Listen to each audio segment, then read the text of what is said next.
E aí pessoal, tudo bom?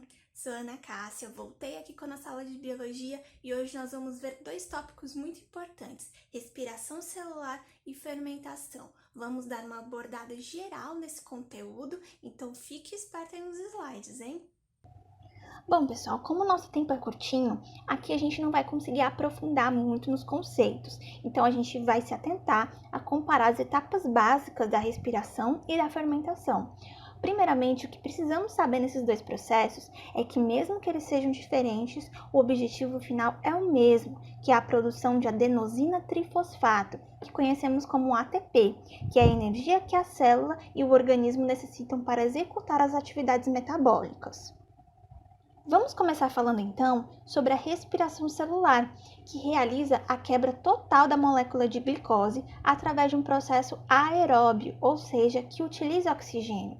É um processo que vai se iniciar no citoplasma e termina nas mitocôndrias, em específico na matriz mitocondrial.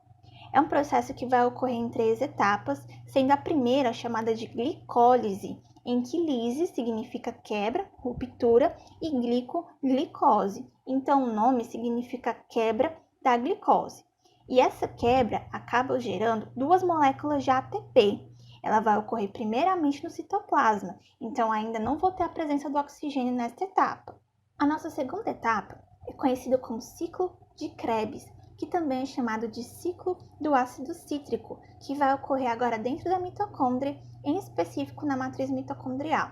Aqui vão ocorrer uma série de reações físico-químicas que não vai dar tempo da gente aprofundar, mas como resultado, a gente precisa saber que nós teremos gás carbônico, elétrons e mais 2 moléculas de ATP. Aqui é importante ressaltar que eu já começo a ter a presença de oxigênio, afinal de contas, eu já estou no interior da matriz mitocondrial. E a nossa terceira e última etapa é chamada de cadeia transportadora de elétrons, que também é conhecida como fosforilação oxidativa. Os elétrons resultantes lá do ciclo de Krebs vão se ligar ao oxigênio presente nas mitocôndrias, formando água. Então, nesta etapa, teremos a produção de água e também mais 34 moléculas de ATP. E aí, como saldo final, nós teremos a produção de gás carbônico, água e 38 moléculas de ATP, sendo 2 da glicólise, 2 do ciclo de Krebs e 34 da cadeia transportadora de elétrons. Então, aqui é visível que há produção de bastante energia. Agora que já vimos os conceitos de respiração celular, podemos passar para a fermentação. Vejam só que já começam as diferenças logo de cara. Enquanto na respiração celular eu falava da quebra total da molécula de glicose, aqui na fermentação ela vai ser parcial e sem a presença de oxigênio. Ela também vai ocorrer no citoplasma, mas somente lá. Não vai ocorrer nenhum processo na mitocôndria e, consequentemente, não vão haver as etapas do ciclo de Krebs e da cadeia transportadora de elétrons, somente a primeira etapa, a glicólise. E nós vamos ter 3 tipos, preste atenção no nome, tipos e não etapas, de fermentação, que é a alcoólica, a lática e a acética. E independente delas, eu vou ter a produção de pouquíssima energia, somente 2 moléculas.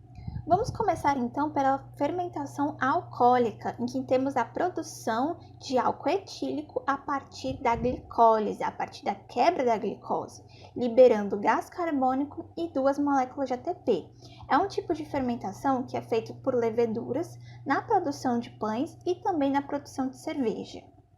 Na fermentação lática, nós vamos ter a formação do ácido lático, que, como o nome sugere, vem a partir do leite, por bactérias que vão estar presentes lá. Elas são muito importantes na hora da fabricação de queijos, de iogurte, de derivados do leite. Mas esse tipo de fermentação também não é só realizado nessa situação. A gente vai ter uma outra que vai ser nas células musculares. Sabe quando a gente se exercita e depois a gente sente muita dor no corpo no dia seguinte? Pois é, essa dor é causada pela presença do ácido lático que vai estar em excesso no nosso corpo. E por fim, a gente tem a fermentação acética, que forma o ácido acético a partir do álcool etílico. Então, esse álcool etílico, ele entra em contato com bactérias que vão oxidar esse álcool, o transformando em ácido acético. Esse é o processo que ocorre para transformar, por exemplo, o vinho em vinagre. E é isso, gente. Eu espero que vocês tenham gostado do nosso conteúdo de hoje e nos encontramos na nossa próxima aula de biologia. Beijo!